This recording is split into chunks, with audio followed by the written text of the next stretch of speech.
Hello everyone, कैसे हो आप सभी लोग। इस वीडियो में हम डिस्कस करने वाले हैं ACIO IB 2017 में जो पेपर हुआ था उसके प्रीवियस ईयर के क्वेश्चंस क्वांटिटेटिव एप्टीट्यूड के। ठीक है, बेस्ट मेथड्स देखेंगे किस तरह से क्वेश्चन को सोल्व कर सकते हैं। अगर मैं इस एग्जामिनेशन की बात करूं, पैटर्न पहले क्या होता था, 25 क्वेश्चन क्वांटिटेटिव एप्टीट्यूड के पूछे जाते थे। ठीक है, उसमें भी 4-5 क्वेश्चन रीजनिंग के डाल देते थे, वो सीरीज वाले आ जाते थे, तो 20 क्वेश्चन लगभग पहले ही आते थे। इस बार भी 20 क्वेश्चन आपके क्वांटिटेटिव एप्टीट्यूड के पूछे जाएंगे। रीजनिंग के 20 क्वेश्चन है, इंग्लिश के 20 क्वेश्चन है और आपके 40 क्वेश्चन जनरल अवेयरनेस और जनरल स्टडीज दोनों मिला के हैं। ठीक, तो टोटल मेरे पास 100 क्वेश्चन है, तो 20 क्वेश्चन है क्वांट के और 20 क्वेश्चन है आपके रीजनिंग के। ये दो सेक्शन ऐसे हैं जिनके क्वेश्चन सोल्व करने में टाइम लगता है। क्या इंग्लिश में टाइम लगेगा आपको क्वेश्चन सोल्व करने में? 20 नहीं लगेगा, बहुत कम टाइम में कर दोगे। जनरल अवेयरनेस के जो 40 क्वेश्चन है उन्हें करने में कितना टाइम लगेगा? बहुत कम टाइम लगेगा। हार्डली आपको जनरल अवेयरनेस के क्वेश्चन करने हैं 40, तो कितने मिनट में कर दोगे आप? 10 मिनट में मैक्सिमम मान लो। 10 मिनट में 40 क्वेश्चन इसके हो जाएंगे, 10 बल्कि 10 से 8 मिनट ही लगेंगे। इंग्लिश की बात करूंगा 20 क्वेश्चन की, तो ये 8 मिनट में ये 20 क्वेश्चन, आप 20 क्वेश्चन इंग्लिश के हो जाएंगे। तो आपके पास जो एम्पल टाइम रहेगा रीजनिंग और क्वांटिटेटिव एप्टीट्यूड के क्वेश्चंस करने में, राइट। तो यहाँ पे फायदा है आपका कि आपको टाइम की बाउंडेशन नहीं रहेगी। एग्जाम में टाइम होगा, अगर आपको कंसेप्ट्स पता है ना क्वांटिटेटिव एप्टीट्यूड के, तो क्वेश्चंस आप सारे कर जाओगे। और अगर आपने क्वेश्चन अटेम्प्ट कर दिए तो आपके पास ये श्योरिटी होगी कि जो आपका आंसर आया वो सही आया है। ठीक है, तो ये श्योरिटी हमें क्वांट में मिल जाती है, रीजनिंग में मिल जाती है। इंग्लिश में डाउट रहता है कि लगता है कि सही है, लेकिन बाद में पता चलता है रूल गलत लगा दिया, आंसर गलत हो गया। ठीक है, जीके में थोड़ा डाउट रहता ही है कि पता नहीं पेपर कैसा आ जाए। तो मैंने कहा यहाँ पे क्वांटिटेटिव एप्टीट्यूड रीजनिंग के लिए आपके पास टाइम की कमी नहीं होगी। तो जब आप क्वेश्चन सोल्व करोगे ना, आपको ये बहुत छोटे मेथड से भागने की जरूरत नहीं है क्वेश्चन को सोल्व करने के लिए। आप बेसिक से भी क्वेश्चन सोल्व कर जाओगे तो आपके आंसर आ जाएंगे। ठीक, और यहाँ पे मैंने आपको काफ़ी सारी चीज़ें कराई हैं। अगर ACIO IB की बात करूँ, क्वांटिटेटिव एप्टीट्यूड में सिर्फ अर्थमेटिक का पोर्शन आता है। एडवांस्ड मैथ्स में आपका सिर्फ अर्थमेटिक का पोर्शन वैसे पूछा जाएगा। एडवांस मैथ्स में सिर्फ मेंसुरेशन है टॉपिक आपके सिलेबस में। उसमें मेंसुरेशन में भी क्या होगा, बेसिक फॉर्मूला बेस्ड क्वेश्चंस आते हैं। ठीक है, तो फॉर्मूलेज अगर आपको मेंसुरेशन के सारे पता है तो क्वेश्चंस करने में दिक्कत नहीं आएगी। या ज्योमेट्री के बेसिक फॉर्मूले पता है, दिक्कत नहीं आएगी कि कौन की वॉल्यूम क्या होती है, कौन का टोटल सरफेस एरिया क्या होता है, हमारे पास स्फीयर है तो उसकी वॉल्यूम क्या होगी। तो ये बेसिक फॉर्मूलेज पता होने चाहिए। पिछली बार तो नहीं आया था क्वेश्चन, लेकिन अगली बार आ सकता है इस बार। ठीक, तो मैं क्या करा रहा हूँ आपको, मैं क्या करा चुका हूँ पहले ये बता देता हूँ। परसेंटेज का क्रैश कोर्स यूट्यूब पे करा रखा है, 6 वीडियो आ रखी है पूरी की पूरी। वो कर लोगे, परसेंटेज का एक क्वेश्चन भी आपसे छूटेगा नहीं। सारे एग्जाम में जो क्वेश्चन आएंगे आप आराम से कर पाओगे। डिटेल में मैंने सारी चीज़ें कराई हैं। ठीक है, परसेंटेज के बाद अगर मैं बात करता हूँ, टाइम एंड वर्क का कल क्रैश कोर्स आया था, 2.5 घंटे की वीडियो थी। कम से कम मैंने यहाँ पे 20 से 25 ही टाइप्स करा दिए होंगे। जितने भी क्वेश्चन आज तक SSC एग्जाम्स में किसी एग्जाम में पूछे जा रहे हैं, हर एक टाइप के क्वेश्चन कराए हैं मैंने। ठीक है, तो 2.5 घंटे के अंदर पूरा टाइम एंड वर्क चैप्टर समझ आ जाएगा। 90% क्वेश्चंस आप हर एग्जाम के सोल्व कर पाओगे। ठीक है, तो ये क्लास देख लेना, डिस्क्रिप्शन बॉक्स में लिंक है। या अनअकैडमी पे क्लास आई थी, परसेंटेज की यूट्यूब पे है। इसी तरह टाइम, स्पीड एंड डिस्टेंस के बहुत ज़्यादा क्वेश्चंस पूछे गए थे। अभी मैं क्वेश्चंस कराऊंगा, आपको पता चलेगा कि 20 या 25 क्वेश्चंस में से 10 क्वेश्चंस तो टाइम, स्पीड एंड डिस्टेंस के हैं। और ये सारे के सारे क्वेश्चंस कम टाइम में कैसे सोल्व करने हैं, विद ट्रिक्स, बेसिक से हर तरीके से मैंने अनअकैडमी पे आपको बता रखे हैं। 6 क्लासेस आ गई थी, पिछले महीने करा दी थी। मुझे पता था एग्जाम आपका जब भी होगा और ये चैप्टर बहुत इंपॉर्टेंट है, तो वो सारी क्लासेस देख सकते हो रिकॉर्डेड फॉर्म में। डिस्क्रिप्शन बॉक्स में लिंक मिल जाएगा, लिंक पे जाओगे। ठीक है, अनअकैडमी ऐप इंस्टॉल करने के बाद अगर आपने नहीं करी अभी तक इंस्टॉल, RB10 कोड लगा देना। ठीक है, फ्री क्लास को अनलॉक करने का कोड है, जिससे कि ये फ्री क्लासेस आप देख पाओ, फ्री प्लान आपका एक्टिव हो जाए। तो ये सारी क्लासेस आपको मिल जाएगी। तो काफ़ी अच्छी क्वांटिटेटिव एप्टीट्यूड की तैयारी इन्हीं क्लासेस से आपकी हो जाएगी। उसके बाद बाकी अगर मैं बात करूँ मेंसुरेशन का, जैसे मैंने कहा, अगर टाइम मिला तो मैं एक फॉर्मूला बेस्ड क्लास बना दूंगा, जिससे आपको एग्जाम में दिक्कत ना आए। चलो आगे बढ़ते हैं। अब हमारे पास क्वेश्चंस हैं। ठीक है, सबसे पहला क्वेश्चन मेरा एवरेज का ही है। ठीक है, आपको पता है एवरेज क्या होता है, औसत क्या होता है? ये होता है सम ऑफ ऑब्जर्वेशन, जितनी भी ऑब्जर्वेशन है divided by number of observation. ठीक है, मेरे पास 3 संख्याएं हैं, जैसे 3 है, मेरे पास 7 है, मेरे पास एक संख्या है 10। मुझे बताना है इनका एवरेज क्या होगा। तो एवरेज क्या होगा, सम ऑफ ऑब्जर्वेशन, सबका योग कर देंगे। 7 और 3 10 जमा 10 20, और कितनी ऑब्जर्वेशन है 3, तो 20/3 मेरा क्या हो जाएगा, इनका एवरेज हो जाएगा। ठीक है, यही औसत होता है। औसत के जितने भी क्वेश्चन है, एवरेज के कितने भी क्वेश्चन है, 90% क्वेश्चन सिर्फ एक ही कंसेप्ट पे बेस्ड होते हैं, सम ऑफ ऑब्जर्वेशन को इक्वल कर दो। Average into number of observation क्या होता है, सम ऑफ ऑब्जर्वेशन। इसी पे पूरा चैप्टर बेस्ड है बस। ठीक है, SSC एग्जाम में हम छोटे तरीके भी सीखते हैं, डेविएशन मेथड को भी डिटेल में समझते हैं। यहाँ पे आपको इतना ज़्यादा समझने की जरूरत नहीं है। बेसिक क्वेश्चंस कैसे करना है इसी क्लास में आपको समझ आ जाएगा, जो क्वेश्चंस पूछे गए हैं उनसे आइडिया लग जाएगा। ठीक, तो सोल्व करता हूँ मैं। यहाँ पे सबसे पहला क्वेश्चन है मेरे पास, 80 मोबाइल का एवरेज प्राइस दे रखा है मुझे 30,000 रुपये। अगर मैं सबसे महंगा मोबाइल और सबसे सस्ता मोबाइल को हटा दूं तो मेरे पास कितने मोबाइल बचेंगे? 80 में से 2 मोबाइल हट गए, एक सबसे महंगे वाला सबसे सस्ते वाला, तो 78 मोबाइल बचेंगे। 78 मोबाइल का एवरेज प्राइस दे रखा है मुझे 29,500। सबसे महंगे मोबाइल की कीमत भी दे रखी है, मुझे बतानी सबसे सस्ते मोबाइल की कीमत क्या होगी। ठीक, अच्छा कैसे करेंगे? मैंने कहा सम ऑफ ऑब्जर्वेशन को इक्वल करना है। 80 मोबाइल फोन, एक मोबाइल फोन मेरा 30,000 रुपये की एवरेज कॉस्टिंग है, तो 80 मोबाइल फोन की कीमत कितनी होगी? क्या मैं कह सकता हूँ ये 80 इंटू 30,000 हो जाएगी। अब 30,000 को पूरा पूरा लिखना चाहो पूरा पूरा लिख दो, वरना मैं तो यहाँ पे के लिखना पसंद करता हूँ 1000 की जगह, जिससे कन्फ्यूजन कम हो जाए। ठीक है, बड़ी बड़ी वैल्यूज ना लिखनी पड़े, क्वेश्चन करना थोड़ा आसान बन जाता है। ठीक है, अब क्वेश्चन में क्या था, मेरे पास 78 मोबाइल की एवरेज प्राइस कितनी है? 29,500। तो मैं इसे लिख सकता हूँ 78 इंटू में के का मतलब होता है 1000, तो 29.5 के लिख सकता हूँ। इतना हो जाएगा 78 मोबाइल की कीमत। अब कितने मोबाइल बचे? यहाँ पे 80 मोबाइल थे, 78 हो गए, 2 मोबाइल बचे हैं। एक सबसे हाईएस्ट प्राइस वाला मोबाइल है, हाईएस्ट प्राइस वाले मोबाइल की कीमत दे रखी है 80,000, तो 80 के लिख सकता हूँ। और इसमें जोड़ना पड़ेगा उस मोबाइल की कीमत जो सबसे सस्ता है। क्या ये 80 मोबाइल की कीमत है? और यहाँ पे भी मेरे पास 80 मोबाइल की कीमत आ गई। सोल्व करके आंसर निकाल लेंगे, बिल्कुल। अच्छा, अब ये मेरे पास 78 इंटू में 29.5 है, मल्टीप्लाई करना मुश्किल है। ये 80 इंटू में मेरे पास 30 के है। ठीक है, ये मल्टीप्लाई करना आसान है, तो ये कैलकुलेशन थोड़ी सी मुश्किल लग रही है। इसे कैसे सॉर्ट करेंगे? अब मैं क्या कर सकता हूँ, आप बताओ। क्या मैं इस 80 को 78 प्लस 2 में ब्रेक कर सकता हूँ? कर सकता हूँ। अब इसका फायदा क्या होगा? एक्चुअली ये काम हम डेविएशन में करते हैं, लेकिन आप समझो यहाँ पे मैंने कहा लोएस्ट मोबाइल का प्राइस कितना हो जाएगा। इसे मैंने कहा 72 इंटू 30 के प्लस 2 इंटू 30 के, तो मैं यहाँ पे लिखूंगा 78 इंटू 30 के। यहाँ पे मेरे पास 78 इंटू 29.5 के है, माइनस में 78 इंटू में 29.5 के, और यहाँ पे मेरे पास वैल्यू कितनी है? यहाँ पे मेरे पास 2 इंटू 30 के, मतलब ये कितना बन जाएगा? 60 के बन जाएगा, और इसमें घटाना है मुझे 80 के। क्या यही मेरी वैल्यू आ जाएगी एल की? आप सोल्व करोगे, आप कहोगे 78 तो सर इन दोनों में कॉमन आ रहा है, 30 में से मुझे 29.5 घटाना है, तो 0.5 बचेगा। तो मेरे पास 78 इंटू में 0.5 के, ये किसके बराबर होगा? प्लस 60 के, ये बराबर है मेरे पास 80 के। ठीक है, ये सब लिख रहा हूँ, एग्जाम में इतना सब नहीं लिखना, आप ओरली कर सकते हो। कि आप कहोगे सर 78 को 0.5 से मल्टीप्लाई करूंगा तो 39 के आएगा, 39 के प्लस 60 के मेरे पास कितना हो जाएगा? 99। 99 में से 80 को घटा दूंगा तो मेरे पास बचेगा 19 के। 19 के का मतलब 19,000। तो लोएस्ट प्राइस क्या रहेगा मेरे पास? जो सबसे सस्ता फोन रहा होगा उसकी कीमत रही होगी 19,000। एग्जाम में ध्यान रखना, कई बार ऑप्शंस गलत होते हैं, ऑप्शंस नहीं मिलेंगे आपको जो आपका आंसर आ रहा होगा। पिछली बार भी बहुत सारे क्वेश्चंस गलत है आईबी के पेपर में, इस बार भी गलत हो सकते हैं। टीसीएस पेपर बना रहा है, एसएससी एग्जाम का, जहां तक मुझे उम्मीद है टीसीएस ही बना रहा है शायद इसका पेपर भी, और एसएससी एग्जाम्स के जितने भी पेपर टीसीएस ने बनाए हैं सभी पेपर में हमने देखा है काफ़ी गलतियां भी होती हैं। ठीक है, तो कई बार आंसर मैच ना करें तो उस क्वेश्चन में ज़्यादा टाइम वेस्ट नहीं करना, छोड़ देना। क्वांटिटेटिव एप्टीट्यूड सेक्शन को हमेशा लास्ट में अटेम्प्ट करना, ठीक, क्योंकि टाइम लगने वाले सेक्शन रीजनिंग और क्वांटिटेटिव एप्टीट्यूड है, इसमें क्वांट में सबसे ज़्यादा टाइम लग सकता है। अच्छा देखो क्वेश्चन में क्या कहता है, मेरे पास एवरेज का ही क्वेश्चन है। एक कंपनी है जिसमें जो एवरेज इनकम है ना सभी इंप्लॉइज की वो दे रखी है 20,000 रुपये महीना। ठीक है, अब हमने क्या करा, कंपनी ने कहा कि मैं सभी इंप्लॉइज की कीमत को 2,000 रुपये से बढ़ा दूंगा, तो हमें बताना है नई एवरेज क्या होगी। अच्छा, पहले एवरेज कितनी थी? 20,000 रुपये थी। अगर सभी इंप्लॉइज की जो वो है सैलरी है वही हमने 2,000 रुपये से बढ़ा दी, तो एवरेज सैलरी कितनी हो जाएगी? 20,000 प्लस 2,000 22,000 हो गई। क्वेश्चन नहीं खत्म।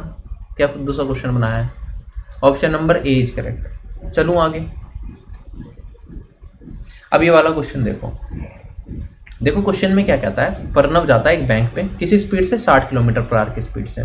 ठीक है, वापिस आते हुए क्या करता है, आधे डिस्टेंस को वो करता है 10 किलोमीटर पर आवर की स्पीड से कवर, और उसे पता चलता है कि अगर वो 10 किलोमीटर पर आवर की स्पीड से जा रहा है तो उसे क्या लगेगा, टाइम ज़्यादा लग जाएगा। तो वो अपनी स्पीड को इंक्रीज करता है और जो बचा हुआ डिस्टेंस है ना वो 30 किलोमीटर पर आवर की स्पीड से कवर करता है। हमें बताना है प्रणव की स्पीड क्या होगी, पूरी जर्नी की एवरेज स्पीड। अच्छा, हमसे पूछा एवरेज स्पीड, क्या आपको पता है एवरेज स्पीड क्या होती है? एवरेज स्पीड होती है टोटल डिस्टेंस अपॉन में टोटल टाइम। ठीक है, पूरी जर्नी का डिस्टेंस बता दो, उसमें टोटल टाइम से डिवाइड कर दो, एवरेज स्पीड आ जाएगी। अच्छा, मैंने कहा प्रणव यहाँ से जा रहा है ए, और यहाँ पे मान लेता हूँ बैंक तक जा रहा है बी। उस यहाँ से लेके यहाँ तक की दूरी कितनी है? डी दूरी है। ठीक है, डी दूरी मैंने मान ली। तो आप कहोगे सर वो जा रहा है यहाँ से लेके यहाँ तक किस स्पीड से? 60 किलोमीटर पर आवर की स्पीड से। वापिस आते हुए क्या होता है उसके साथ, वो आधा डिस्टेंस तो कवर करता है किस स्पीड से? 10 किलोमीटर पर आवर की स्पीड से। तो यहाँ से लेके वापस जब आएगा वो कितना डिस्टेंस? d/2 डिस्टेंस कवर करेगा किस स्पीड से? 10 किलोमीटर पर आवर की स्पीड से। बचा हुआ डिस्टेंस कितना? क्या बचा हुआ डिस्टेंस भी d/2 है, ये डिस्टेंस को कवर करता है वो 30 किलोमीटर पर आवर की स्पीड से। हमें बताना है पूरी जर्नी में उसे एवरेज स्पीड क्या रही होगी। अच्छा, टोटल डिस्टेंस पूछूंगा मैं आपसे कितना हो जाएगा, आप कहोगे सर डी, और यहाँ पे भी डी डिस्टेंस गया, डी डिस्टेंस आया, तो 2D डिस्टेंस उसने कवर करा। टाइम की बात करेंगे तो टाइम पहले डी डिस्टेंस को कवर कर रहा है 60 किलोमीटर पर आवर की स्पीड से, तो टाइम कितना लगेगा, d/60। फिर वापस आते टाइम d/2 डिस्टेंस करा है 10 किलोमीटर पर आवर की स्पीड से, तो d/2 इंटू मेरे पास कितना हो जाएगा 10। और फिर मैं आगे बढ़ता हूँ, फिर d/2 डिस्टेंस करेगा किस स्पीड से, 30 किलोमीटर पर आवर की स्पीड से, तो टाइम लगेगा d/2 इंटू 30। क्या यही मेरा क्वेश्चन का आंसर आ जाएगा सोल्व करने के बाद। अच्छा, आप एक चीज बताओ, क्या डी का कोई भी रेलिवेंस है, नीचे भी कट जाएगा, डी ऊपर भी कट जाएगा। आप हमेशा ध्यान रखना जब भी हम एवरेज स्पीड के क्वेश्चन करेंगे, डिस्टेंस मैटर नहीं करता, डिस्टेंस का रेशियो मैटर करता है। तो मैं कह सकता था यहाँ से लेके यहाँ तक की दूरी मेरे पास 1 रेशियो है, आधे टाइम आधा रेशियो ये चला, आधा रेशियो ये चला, ठीक। तो डिस्टेंस के रेशियो से कर सकते हैं हम, डिस्टेंस का डी की रेलिवेंस ज्यादा नहीं है, यहाँ पे डी से डी कट जाएगा, तो मेरे पास बचेगा 2, नीचे आएगा 1/60 प्लस मेरे पास यहाँ पे वैल्यू आएगी 1/20 प्लस 1/60। 1/60 प्लस 1/60 ये वैल्यू कितना दे देगा मुझे, 2/60 मतलब 1/30। तो मेरे पास बचेगा 2/1/30 प्लस 1/20। सोल्व कर लूंगा, एलसीएम 60 आ जाएगा, 60 ऊपर चला जाएगा, नीचे बचेगा 30/20। सोल्व करेंगे, वैल्यू कितनी निकल के आएगी मेरे पास, आप कहोगे ये मेरे पास हो जाएगा 2 इंटू में 60/50। और वैल्यू कितनी आ जाएगी, 12/5। नहीं, ये तो नहीं होना चाहिए, ठीक। हमें क्या बताना था, फाइंड दी एवरेज स्पीड बतानी थी उसकी टोटल जर्नी की। टोटल डिस्टेंस हो गया इतना, पहले डी डिस्टेंस कवर करा इस स्पीड से, फिर d/2 डिस्टेंस, तो मैंने यहाँ पे सोल्व कर लिया, 1/60 यहाँ पे 1/20 आ गया, और यहाँ पे 1/60 आ गया। सोल्व करूँगा 1/30 60, 3 जमा 2 है, सॉरी ये 30 जमा 2, यहाँ पे कैलकुलेशन मिस्टेक हो गई हल्की सी। तो ये वैल्यू कितनी आ जाएगी मेरे पास, 5 से काटूंगा 12, 12 दूनी 24 किलोमीटर पर आवर क्या हो जाएगी उसकी एवरेज स्पीड हो जाएगी, ठीक है। एलसीएम लेते टाइम यहाँ पे 60 एलसीएम लेता हूँ, 3 जमा 2 5 आएगा। चलो आगे,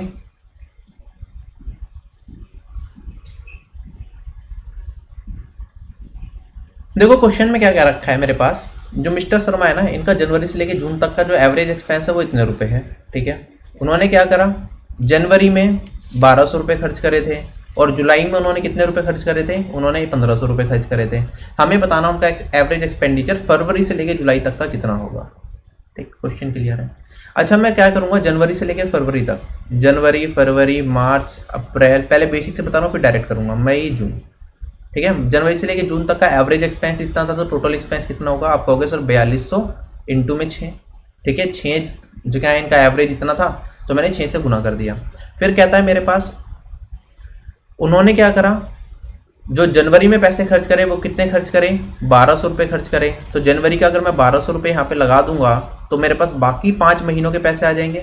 आप कहोगे सर ये हो जाएगा मेरे पास 4200 इंटू 6 माइनस 1200, तो फरवरी प्लस मार्च प्लस अप्रैल प्लस मई प्लस जून, इतने 5 महीने में कितने खर्च करे होंगे, 4200 इंटू में 6 माइनस 1200। अब क्वेश्चन में कहता है उन्होंने जुलाई मंथ में कितने रुपए खर्च करें, 1500 रुपये खर्च करें। हमें बताना है कि जुलाई मंथ तक, फरवरी से जुलाई तक का उनका एवरेज खर्च कितना है। तो आप कहोगे सर यहाँ पे मैं क्या कर देता हूँ, जुलाई मंथ के पैसे और ऐड कर देता हूँ। तो मैंने यहाँ पे जुलाई के मंथ के खर्चा और ऐड कर दिया 1500 रुपये, ठीक है। तो टोटल मैं कह सकता हूँ यहाँ पे मेरे पास फरवरी मार्च अप्रैल मई जून और यहाँ पे जुलाई और जोड़ दिया, इनका टोटल खर्च इतना है। तो एवरेज खर्च कितना होगा, 6 महीने की बात कर रहे हैं, भाग 6 दे दूंगा, क्या ये मेरा आंसर आ जाएगा। आप कहोगे सर 6 से 6 कैंसिल, यहाँ पे 4200 बचेगा, ठीक है। यहाँ पे 1500 और 1200 को एक साथ जोड़ दो तो 300 प्लस का बचेगा, 300 को 6 में भाग दे दूंगा मैं, क्या ये आंसर आ गया मेरे पास, और ये प्लस का होगा। तो 4200 प्लस मेरे पास वैल्यू आ जाएगी यहाँ पे 50, आंसर होगा 4250। बिल्कुल बेसिक से करा इस क्वेश्चन में, मैंने अभी कोई लॉजिक नहीं लगाया, ठीक है। आंसर आ गया मेरा 4250। और क्या कर सकते थे। अच्छा, अब ध्यान से सुनना इस चीज़ को जो मैं बता रहा हूँ, ये डेविएशन का हल्का सा मेथड है। मैंने कहा जनवरी से लेके जून तक कितने महीने थे, 6 महीने थे। 6 महीने का एवरेज खर्च कितना है, 4200 रुपये। अब मैंने क्या करा, एक जनवरी महीने के पैसे इसमें से घटा दिए, ठीक है। और फिर मैंने क्या करा, इसमें एक जुलाई मंथ के पैसे इसके अंदर डाल दिए। तो अगर जनवरी 1 महीने के पैसे मैं इसमें से हटा रहा हूँ और 1 महीना जुलाई महीने इसके अंदर पैसे डाल रहा हूँ, ठीक है, तो क्या अभी भी मेरे पास जो एवरेज आएगा वो 6 महीने का आना चाहिए, ठीक। तो मैंने कहा यहाँ पे जनवरी महीने में मैंने खर्चा था 1200 रुपये, यहाँ पे मेरे जुलाई मंथ में खर्चा है 1500 रुपये, तो खर्चा मेरा कितना बढ़ गया? क्या मैं कह सकता हूँ यहाँ पे 300 रुपये से मैंने खर्चा बढ़ा दिया अपना? अगर जनवरी को रिप्लेस कर देता हूँ मैं जुलाई से, तो मेरा 300 रुपये से खर्चा बढ़ गया। अच्छा, अगर 300 रुपये से खर्चा बढ़ गया, जनवरी से लेके जून तक ले लो या फिर फरवरी से लेके जुलाई तक ले लो, 6 महीने, तो क्या ये 300 रुपये मेरे कितने लोगों में बटेंगे? 6 लोगों में बटेंगे। तो 4200 प्लस 300 भाग 6 मेरा आंसर आ जाएगा 4200 प्लस 50, वैल्यू आ जाएगी मेरे पास 4250। तो एग्जाम में जब मैं इस क्वेश्चन को करूंगा तो मैं इतना करूंगा। ठीक, आपने करा है, बेसिक से करा है, कोई दिक्कत नहीं है। ठीक है, आप ऐसे भी कर सकते हो, आईबी का एग्जाम में कोई ज़्यादा टेंशन नहीं लेनी। ठीक, तो आंसर आएगा मेरा 4250 रुपये। चलूँ क्या आगे? जिन लोगों ने डेविएशन पढ़ रखा उन्हें अच्छे से समझ आएगा, जिन्होंने नहीं पढ़ रखा उन्हें थोड़ी सी यहाँ पे समझने में दिक्कत आई होगी। ठीक है, उसका एक पूरा कंसेप्ट चलता है, 1 घंटे के अंदर हम पूरा डेविएशन समझते हैं, उसके बाद क्वेश्चंस करते हैं 3 घंटे, तब जाके चीज़ें क्लियर होती हैं। ठीक, तो बस मैंने यही कहा था कि 6 लोग थे, 6 महीने का मुझे दे रखा था एवरेज, 1 महीने का और जोड़ दिया, 1 महीने का मैंने घटा दिया, तो मैंने देख लिया इनके बीच में गैप कितने का है। इनके बीच में गैप 300 रुपये का, मतलब 300 रुपये उसने एक्स्ट्रा खर्च करता अगर जनवरी की जगह सिर्फ जुलाई मंथ को मैं जोड़ता, तो 300 रुपये कितने में बटेंगे? 6 महीने की बात कर रहे थे, 6 में बटेंगे, 300 भाग 6 कर दिया, मेरा आंसर आ गया 4250। चलता हूँ आगे। देखो क्वेश्चन में क्या दे रखा है, परम्यूटेशन एंड कॉम्बिनेशन का क्वेश्चन है। ठीक है, एक बिजनेस कॉन्फ्रेंस है जिसमें 10 लोग हैं। ठीक है, 10 लोग, हर एक पर्सन किससे हाथ मिलाता है? हर दूसरे पर्सन से हाथ मिलाता है। हमें बताना है टोटल कितने हैंडशेक होंगे। ठीक है, अब इसके लिए कंसेप्ट समझाना तो यहाँ पे मुश्किल होगा, मैं डायरेक्टली फॉर्मूला लिख रहा हूँ। अगर 10 लोग हैं, हाथ मिलाने के लिए कितने लोगों की जरूरत पड़ेगी? क्या 2 लोगों की जरूरत पड़ेगी? तो 11वीं क्लास में जब हम परम्यूटेशन कॉम्बिनेशन पढ़ते हैं तो इसमें हमारे पास वैल्यू क्या आती है? हमारे पास 10 लोग हैं, हमें 2 को चुनना है एक बार की में, तो टोटल कॉम्बिनेशन कितने बनेंगे? कितनी बार हाथ मिलाए जाएंगे? 10C2। ठीक है, 10C2 को हम लिखते हैं यहाँ पे 10 फैक्टोरियल डिवाइडेड बाई, यहाँ पे नीचे वाला क्या है? पहले ऊपर वाला लिखा, नीचे वाला 2 फैक्टोरियल, और फिर मैं क्या करूँगा? इसमें से इसे घटाऊंगा, 10 माइनस 2 फैक्टोरियल। तो इतने हैंडशेक्स होंगे।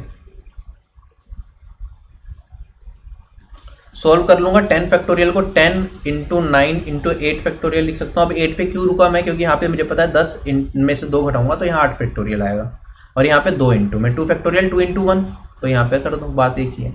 8 फैक्टोरियल से 8 फैक्टोरियल कैंसिल, 2 से काटूंगा तो ये 5, 9 पंजे कितना हो जाएगा? 45। टोटल हैंडशेक्स कितने हुए होंगे? 45 हुए होंगे। आगे बढ़ता हूँ। देखो क्वेश्चन में क्या कहता है, मेरे पास एवरेज का क्वेश्चन आ गया फिर से। एक क्लास है जिसमें जो एवरेज प्रेजेंस दे रखे हैं ना स्टूडेंट्स की, मंडे ट्यूसडे वेडनेसडे में, वो 32 दे रखी है। अच्छा, वेडनेसडे थर्सडे फ्राइडे सैटरडे में जो एवरेज प्रेजेंस है वो कितनी दे रखी है? मुझे 30 दे रखी है। ठीक है, क्वेश्चन में कह रहा है जो मंडे टू सैटरडे 6 दिन है उनमें जो लोग आते हैं उसमें एवरेज प्रेजेंस मेरी 26 की है, तो मुझे बताना है कितने स्टूडेंट्स ऐसे हैं जिन्होंने क्लास मंडे वेडनेसडे को अटेंड करी। ठीक, अच्छा, मैं मंडे को M से डिनोट करता हूँ, ट्यूसडे को T से और W से वेडनेसडे को। तो एवरेज में कितने लोग आ रहे थे क्लास में? 32 लोग आ रहे थे। अच्छा, 32 लोग एवरेज में आ रहे थे, तो टोटल मैं मान सकता हूँ मंडे ट्यूसडे वेडनेसडे को मिला के कितने लोग आ रहे होंगे क्लास में? क्या 32 इंटू 3 लोगों की बात कर रहे थे, तो टोटल इतने बच्चे आ रहे होंगे क्लास में। अच्छा, अगर मैं बात करूँ वेडनेसडे थर्सडे फ्राइडे सैटरडे, तो वेडनेसडे थर्सडे को TH से लिख रहा हूँ, फ्राइडे और सैटरडे कितने बच्चे एवरेज में आ रहे हैं? 30 बच्चे। अगर मैं सभी को योग कर दूँ, सारे मिला के कितने बच्चे आएंगे चारों क्लासेस में?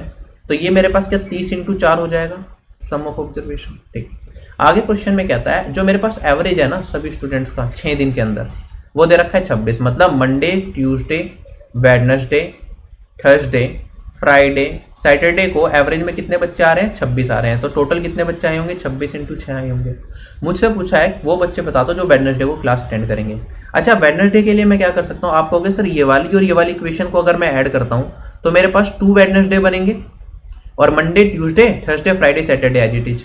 और अगर इन दोनों को ऐड कर दूं मैं और इसमें से इस वाली इक्वेशन को घटा दूं तो मेरे पास क्या वेडनेसडे की वैल्यू आ जाएगी? आप कहोगे सर इन दोनों को ऐड करो, 1 ये 2 है, ये मेरे पास 3rd है।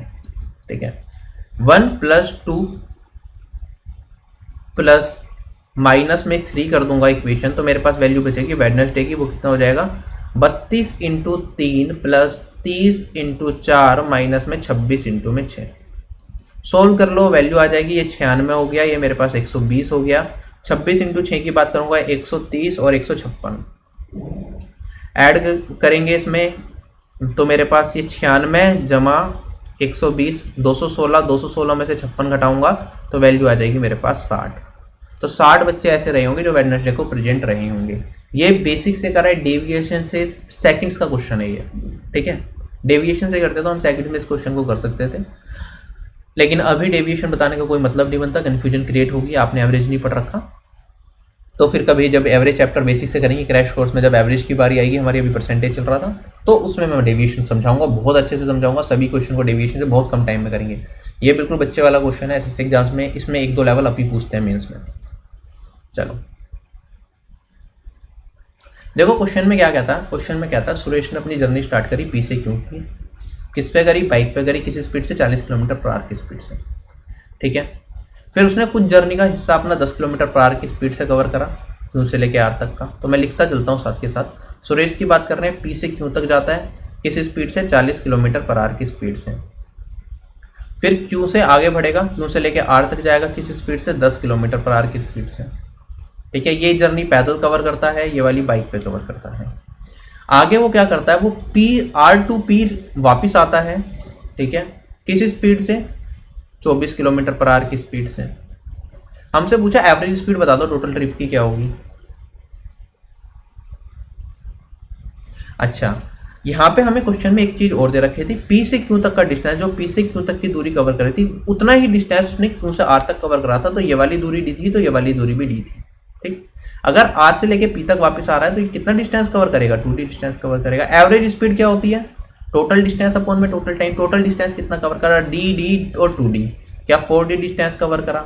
अगर मैं बात करूंगा टोटल टाइम कितना लगा, डी डिस्टेंस कवर करा 40 किलोमीटर पर आवर की स्पीड से, तो डी भाग 40, प्लस मेरे पास डी डिस्टेंस कवर करा फिर 10 किलोमीटर पर आवर की स्पीड से, डी भाग 10, और फिर 2d डिस्टेंस कवर करा 24 किलोमीटर पर आवर की स्पीड से, 2d भाग 24।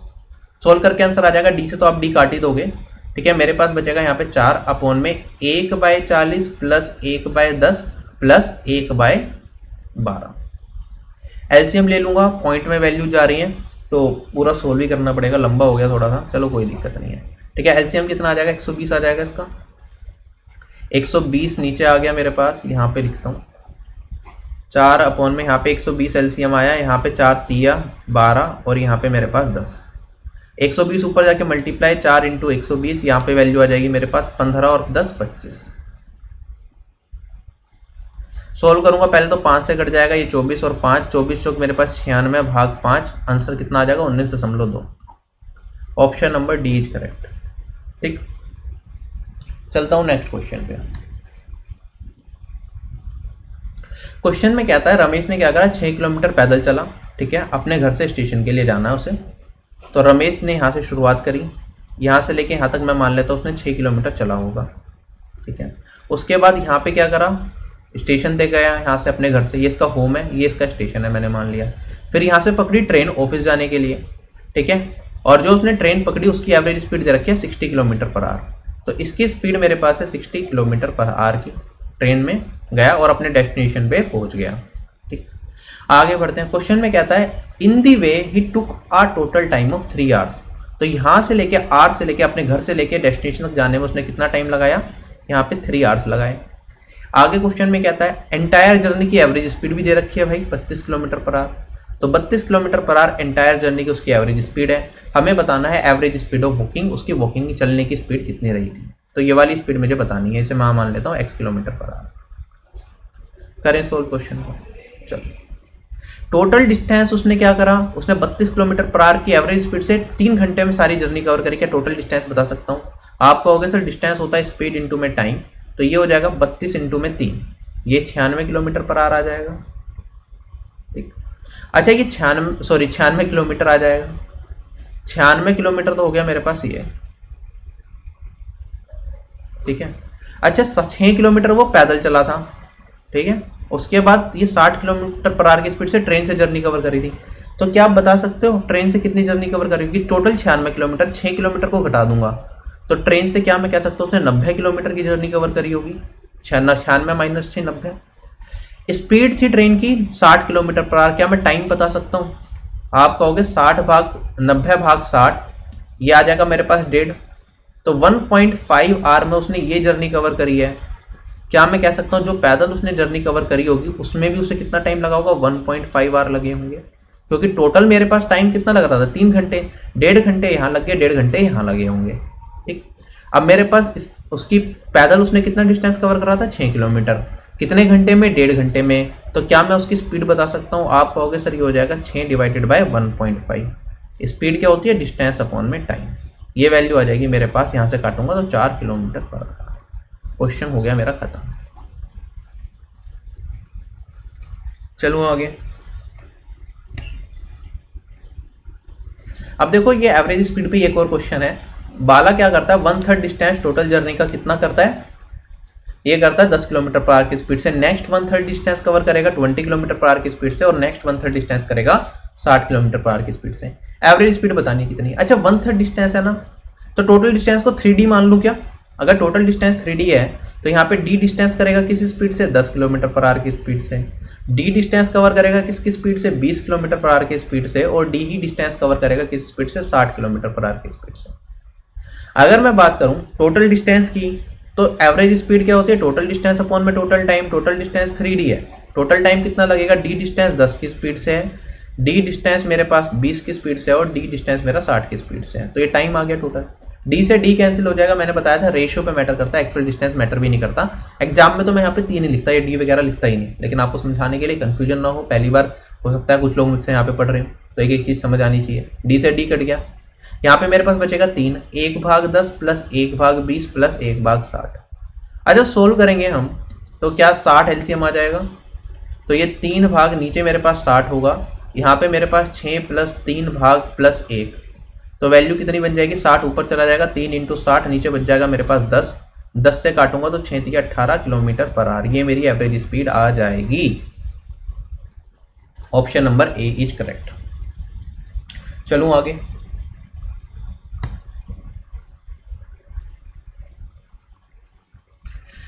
देखो क्वेश्चन में क्या कहता है, मेरे पास एक सुरेश है, ठीक है, उसके स्कूल से लेकर उसके घर तक की दूरी कितनी दे रखी है मुझे, 80 किलोमीटर की दे रखी है। तो डिस्टेंस की बात कर रहा हूँ, डिस्टेंस स्कूल से लेके घर तक का उसका 80 किलोमीटर है। क्वेश्चन में आगे कहता है एक दिन क्या हुआ, वो 1 घंटे लेट हो गया, ठीक है, नॉर्मल टाइम से स्कूल के लिए निकलने के लिए। यहाँ पे स्कूल दे रखा है, यहाँ पे कॉलेज दे रखा है, ये क्या हुआ, अच्छा ठीक है, यहाँ पे स्कूल कर लो, ठीक है। घर से स्कूल निकलने के लिए वो 1 घंटा देर हो गया, जिसकी वजह से उसे अपनी स्पीड क्या बढ़ानी पड़ी, 4 किलोमीटर पर आवर से बढ़ानी पड़ी, जिससे कि वो स्कूल क्या कॉलेज क्या पहुंच गया, टाइम पे पहुंच गया। तो यहाँ पे भी कॉलेज है, यहाँ पे भी कॉलेज स्कूल जो भी है, चलो एक ही मान लेना, ठीक है। हमें बताना है what is the change speed of Suresh, Suresh की बदलती हुई स्पीड क्या होगी। पहले बेसिक से करा रहा हूँ, उसके बाद एक डायरेक्ट फॉर्मूला भी होता है इस तरह के क्वेश्चन का, वो भी यूज कर सकते हैं, ठीक है। तो मैंने कहा उसकी ओरिजिनल स्पीड कितनी रही होगी, x रही होगी, ठीक है। अब उसने स्पीड को क्या करा, 4 किलोमीटर पर आवर से बढ़ाया टाइम पे पहुंचने के लिए, तो चेंज स्पीड उसकी हो गई x+4। अच्छा अगर मैं बात करूं उसे पहले कितना टाइम लगता था, मैंने मान लिया उसे पहले लगता था t टाइम, ठीक है। अब वो स्पीड से बढ़ाएगा, स्पीड उसने 4 से बढ़ा दी, तो टाइम कितना कम लग रहा है, वो 1 घंटे पहले पहुंच रहा है, और एक्चुअली हो क्या रहा था, वो 1 घंटे लेट निकल रहा है। तो पहले अगर t टाइम में पहुंचता था, अब उसके पास 1 घंटा कम है स्कूल पहुंचने के लिए, तो उसे t-1 टाइम में अपने स्कूल पे पहुंचना पड़ेगा, यही है। अब मुझे वैल्यू बतानी है कि उसकी चेंज स्पीड कितनी है, मुझे x+4 की वैल्यू बतानी है। अच्छा पहली चीज़ तो आप एक चीज़ ऑब्जर्व करना हमेशा इस तरह के क्वेश्चंस में, ये टोटल डिस्टेंस है, डिस्टेंस मेरा स्पीड इनटू टाइम होता है, ठीक है, और चांसेस होते हैं मेरे टाइम की वैल्यू हमेशा इंटीजर में है, मैक्सिमम क्वेश्चंस में इंटीजर वैल्यू होती है। इंटीजर मतलब पूर्णांक, 1 2 3 4 5 6 7 8 9 10 कुछ भी हो सकती है। तो अगर टाइम की वैल्यू इंटीजर होगी तो मैं कहूँगा जो मेरा टाइम है ना वो किससे बड़ा होगा, डिस्टेंस अपॉन में स्पीड, ठीक है। डिस्टेंस जो मेरा है 80, वो मेरा स्पीड से कटना चाहिए। अब स्पीड से क्या कटना चाहिए, मेरे पास 2 तरह की स्पीड है, एक पुरानी स्पीड है, एक नई स्पीड है। पुरानी स्पीड x है, नई स्पीड x+4 है। तो x+4 की वैल्यू बतानी है, तो 4 ऑप्शन में उठाया, 28, क्या 28 80 को काट रहा है, नहीं काट रहा, ऑप्शन खटा दिया। क्या 25 80 को काट रहा है, पॉइंट में काटेगा, लेकिन बाद में देखेंगे, ठीक है, एग्जैक्टली नहीं काट रहा, पॉइंट में आएंगे वैल्यू। 20, क्या 20 80 को काट रहा है, 80/20 पूरा दिख रहा है मेरे पास, कितने टाइम जा रहा है, 4 टाइम जा रहा है, ठीक है, 4 टाइम जा रहा है। तो मुझे लगा कि वो क्या करता होगा, नई स्पीड से वो 4 घंटे के अंदर डिस्टेंस को कवर कर लेगा। अच्छा नई स्पीड मेरे पास 4 है, अब वेरीफाई करेंगे, जैसे मेरा एक बार कट गया तो वेरीफाई भी करूंगा मैं। अगर x+4 की वैल्यू मैंने 20 मान ली, तो x की वैल्यू कितनी हो जाएगी मेरे पास, x की वैल्यू हो जाएगी मेरे पास, 4 घटा दोगे इसमें 16 बचेगी। 16 से अगर मैं 80 को भाग देता हूँ तो कितना आएगा, कट रहा है पूरा का पूरा 5 घंटे आ रहा है। हमें क्या था, टाइम के बीच का गैप कितना था जब x और x+4 की स्पीड से मूव करता है, क्या 1 घंटे का टाइम का गैप है? 1 घंटे ही तो बचा रहा है वो जब तेज चल रहा है। तो मैंने कहा यहाँ पे टाइम का गैप कितने का, 1 घंटे का। इक्वेशन सेटिस्फाई हो गई, आंसर मेरा 20 ही होगा और कोई आंसर पॉसिबल है नहीं। खत्म क्वेश्चन। पहले मैंने ये चेक करा मल्टीपल कौन सा है, मल्टीपल मिल गया। उसके बाद मैंने क्या करा, मैंने चेक करके देख लिया कि कंडीशन को सेटिस्फाई कर रहा है क्वेश्चन की नहीं कर रहा, क्योंकि दोनों चीज़ें होनी चाहिए। क्वेश्चन की कंडीशन भी सेटिस्फाई होनी जरूरी है। तो जो डायरेक्ट मल्टीपल है पहले उससे क्वेश्चन की कंडीशन सेटिस्फाई करते हैं। अगर मान लो ये वाला क्वेश्चन मेरा आंसर नहीं आता तो 24 से काटता, 24 से तो 80 कटता ही नहीं है, तो इसके चांसेस कम ही रहते हैं मेरे पास। तो फिर मैं ये वाला ऑप्शन उठाता, क्योंकि 25 से तो सभी नंबर कट जाएंगे। 5 की पावर n से every number is divisible, similarly 2 की पावर n से सभी नंबर कट जाते हैं, चाहे पॉइंट में वैल्यू है। ठीक, तो ये अभी भारी कॉन्सेप्ट है, इसे छोड़ दो। तो मैंने ये कहा यहाँ पे कि मेरा आंसर क्या होगा, 20 होगा। अब मैं बेसिक से भी एक बार करा रहा हूँ आपको, फिर इसका शॉर्टकट मेथड भी दिखा दूंगा। ठीक है, हर तरीके से, क्योंकि क्वेश्चन एसएससी में भी बहुत बार आता है इस टाइप का। देखो डिस्टेंस दे रखा था मुझे कितना, 80 किलोमीटर। ठीक है, एक दिन क्या हुआ, वो 1 घंटा लेट हुआ। ठीक, तो मैं मान लेता हूँ उसकी यूजुअल स्पीड x होगी। ठीक है, टाइम उसे t टाइम लगता होगा डिस्टेंस 80 किलोमीटर को कवर करने में। एक दिन क्या हुआ, वो 1 घंटा लेट हो गया, तो अब उसे डेस्टिनेशन में पहुंचने के लिए टाइम कितना बचा, t-1। ठीक है, t-1 टाइम में अब डेस्टिनेशन में पहुंचना है। इसके लिए उसने स्पीड कितनी कर दी, x+4 कर दी। ठीक है, अब वो टाइम पे पहुंच गया। हमें क्या बताना है, उसकी चेंज स्पीड बता दो सुरेश की क्या रही होगी, हमें x+4 की वैल्यू बतानी है। अच्छा, डिस्टेंस मेरे पास कितना है, 80 है। पहले स्पीड कितनी थी, x थी, अब मेरे पास स्पीड है x+4। अच्छा, अगर 80 किलोमीटर को मुझे x की स्पीड से कवर करता हूँ तो टाइम क्या मेरे पास, ये t की वैल्यू आ जाएगी, t की वैल्यू 80/x होगी। ठीक है, अब मैंने क्या करा, 80 किलोमीटर को चलना है, किसी स्पीड से चल रहा हूँ, x+4 की स्पीड से, तो मेरे पास यहाँ पे डिवाइड कर दूंगा तो टाइम आ जाएगा t-1।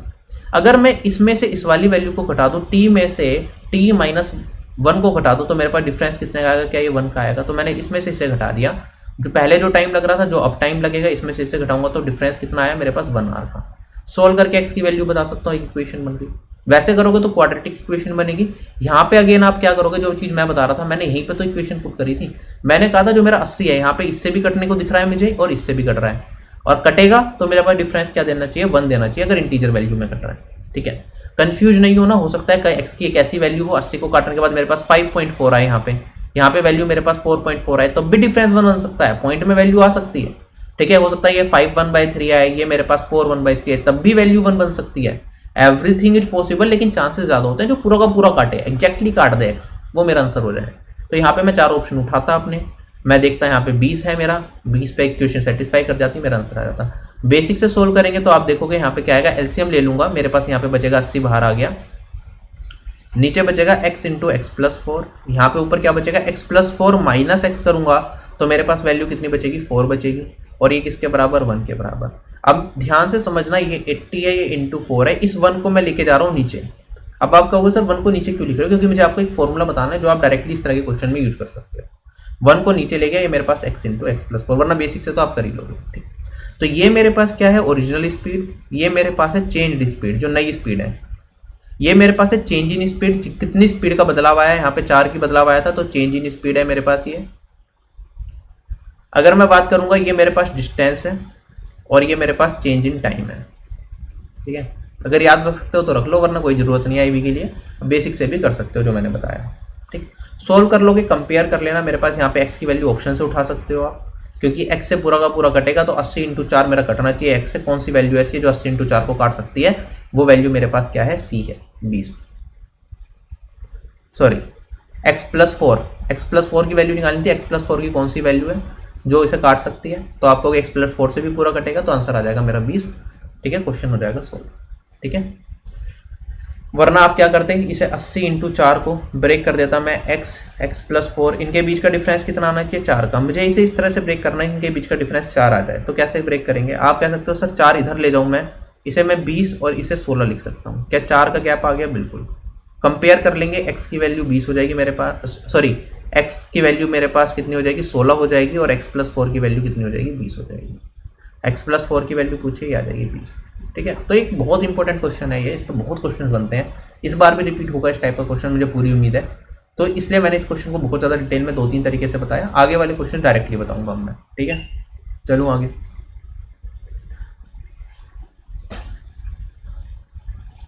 देखो क्वेश्चन में क्या कहता है, अनीता कॉलेज जाती है, ठीक है, 20 किलोमीटर पर आवर की स्पीड से, वो 4 मिनट लेट पहुंचती है। नेक्स्ट टाइम क्या करती है, वो 25 किलोमीटर पर आवर की स्पीड से जाती है और कॉलेज पहुंच जाती है 2 मिनट जल्दी। हमें बताना है उसके घर से लेके उसके स्कूल तक की दूरी कितनी है। 2-3 मेथड्स हैं, ठीक है। एक तो मेरे पास इस तरह के क्वेश्चन बहुत एसएससी में पूछे गए हैं, तो डायरेक्ट फॉर्मूला होता है, डिस्टेंस होता है मेरे पास कितना, S1 इंटू में S2, ठीक है, जो पहले स्पीड थी बाद में इंटू में नई स्पीड, डिवाइडेड बाय जो बड़ी स्पीड है इनमें से, कौन सी स्पीड बड़ी है मेरे पास यहाँ पे, S2 बड़ी है, तो S2 माइनस S1, बड़े में से छोटे को घटाना होता है, मॉड्यूलस का साइन लगा सकते हो, इंटू में टाइम का डिफरेंस।